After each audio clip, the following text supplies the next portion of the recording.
আল্লাহ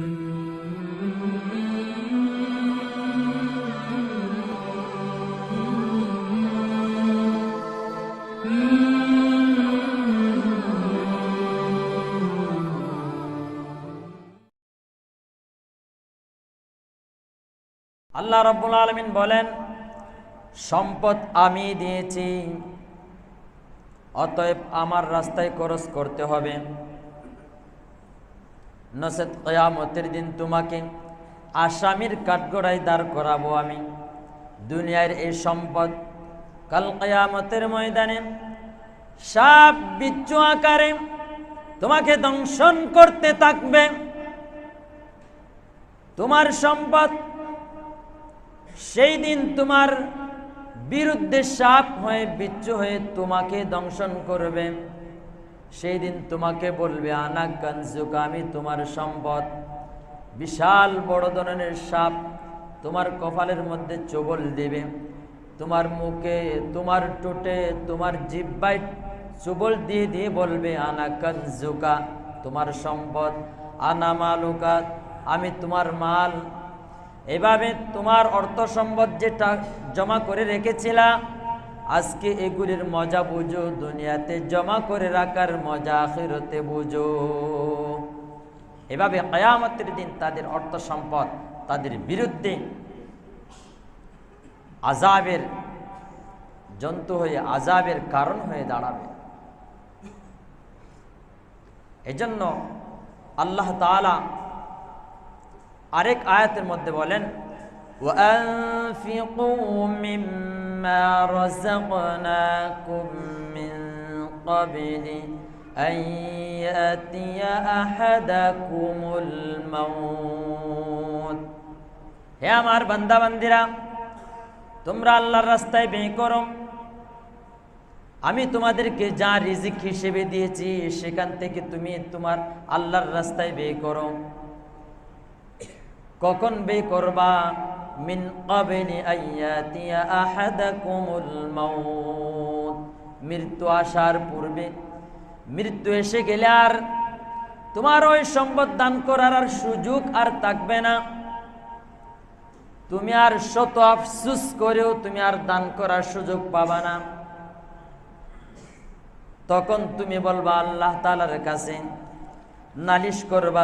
যখন মৃত্যু চলে আসবে, তখন তুমি আল্লাহর কাছে নালিশ করে বলবা, লাউলা আখারতানি ইলা আজালিন করিব, আল্লাহ আমাকে আর একটিবার সুযোগ দাও, কয়েক মুহূর্ত আমাকে সুযোগ দাও। আমার যে সম্পদ আমি জমা করে রেখেছি, ফাসাদদাকা, যেন আমি সদকা করে আসতে পারি।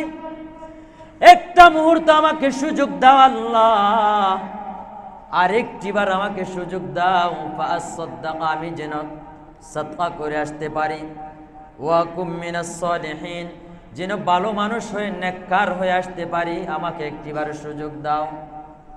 এই বলে কাকুতি মিনতি করবে, কিন্তু আল্লাহ বলেন, ওয়ালা ইউআখিরুল্লাহু নাফসান ইযা জাআ আজালুহা, যার জন্য মৃত্যুর সময় নির্ধারণ করে রাখা হয়েছে, এক মুহূর্ত আগ পিছ করা হবে না। সঠিক সময় মৃত্যু এসে যাবে, তখন শত আফসোস করেও কোনো লাভ হবে না।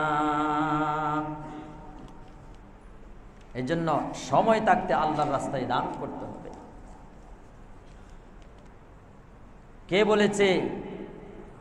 আল্লাহ। কে? সম্পদের মালিক কে? সম্পদ ব্যয় করবো কার পথে? আল্লাহর পথে। নির্দেশ কার? ছোট করে কেন? আস্তে আওয়াজ কেন? মনে করছেন এই সম্পদ তো আমি অনেক কষ্ট করে কামাই করছি, বিদেশ গিয়েছিলাম, কত বছর বিদেশ কাটছি, কত কষ্ট করেছি, ছেলে মেয়ে আত্মীয় স্বজন সবগুলোকে আমি দূরে রেখে কত কষ্ট করে সম্পদ অর্জন করেছি, এটা আবার আল্লাহই দিয়েছে আমাকে। এই সম্পদ তো আমি আমার মেধা দিই, আমার কষ্ট দিই, আমার মেহনত করে আমি অর্জন করেছি। এটা কি আবার আল্লাহ দিছে?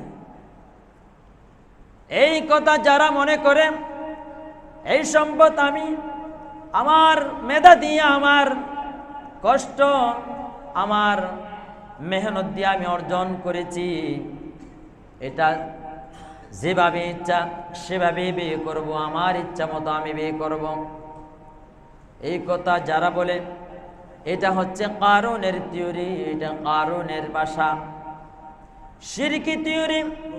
মুসলিম কখনো এই কথা বলতে পারে না। মুসলমান বলবে, মুসলমানদের বিশ্বাস থাকবে এই কথার উপর, লিল্লাহি মা ফিস সামাওয়াতি ওয়া মা ফিল আরদ। এই আকাশ, এই জমিন, তার মাঝখানে যা কিছু আছে সবই আল্লাহর জন্য। মুসলমানদের বিশ্বাস থাকবে এই কথার উপর, ঠিক কিনা? এই আকাশের মালিক কে? জমিনের মালিক কে? এই আকাশের মধ্যে, জমিনের মাঝে যা কিছু আছে সব কিছুর মালিক কে? মুসলমানদের বিশ্বাস থাকবে এই কথা। এই জন্য মুসলমান যখন আল্লাহর রাস্তায় বিয়ে করতে পারবে তখন তারা বেশি খুশি হবে। যেমন ছিল আবু বকর। আবু বকর রাদিয়াল্লাহু তাআলা আনহু আফজলুল খালায়েক বাদাল আম্বিয়া। পৃথিবীর মধ্যে যত নবী এসেছে সকল নবীর পরে, আর যত সাধারণ মানুষ আছে নবীগণের পরে, সমস্ত সাধারণ মানুষের পরে সর্বশ্রেষ্ঠ স্থান যার, তার নাম হলো আবু বকর, ঠিক কিনা? কি কারণে? আবু বকর খুব বেশি সম্পদশালী ছিল, খুব বেশি ক্ষমতাবান ছিল, খুব বেশি দানশীল ছিল। কোনটা ছিল? সবচেয়ে বেশি দানশীল ছিল। আল্লাহর নবী একদিন জিজ্ঞাসা করলেন, মান আসবাহা ইয়াউমি সাইমান, আজকের দিনে কে রোজা রেখেছ? সাহাবীরা অনেকে বসা ছিল। আবু বকর বলে উঠলেন, আনা ইয়া রাসূলুল্লাহ, হে রাসূল আমি রোজা রেখেছি। এরপরে আল্লাহর রসুল বললেন, আজকের দিনে কে দান করেছ? আবু বকর বললেন, আনা ইয়া রাসূলুল্লাহ। এরপরে বললেন, আজকের দিনে রোগী দেখতে কে গিয়েছিলাম? আবু বকর বললেন, আনা ইয়া রাসূলুল্লাহ। এরপরে রসুল বললেন, আজকের দিনের জানাজায় কে শরীক হয়েছিল? আবু বকর বলে উঠলেন, আনা ইয়া রাসূলুল্লাহ।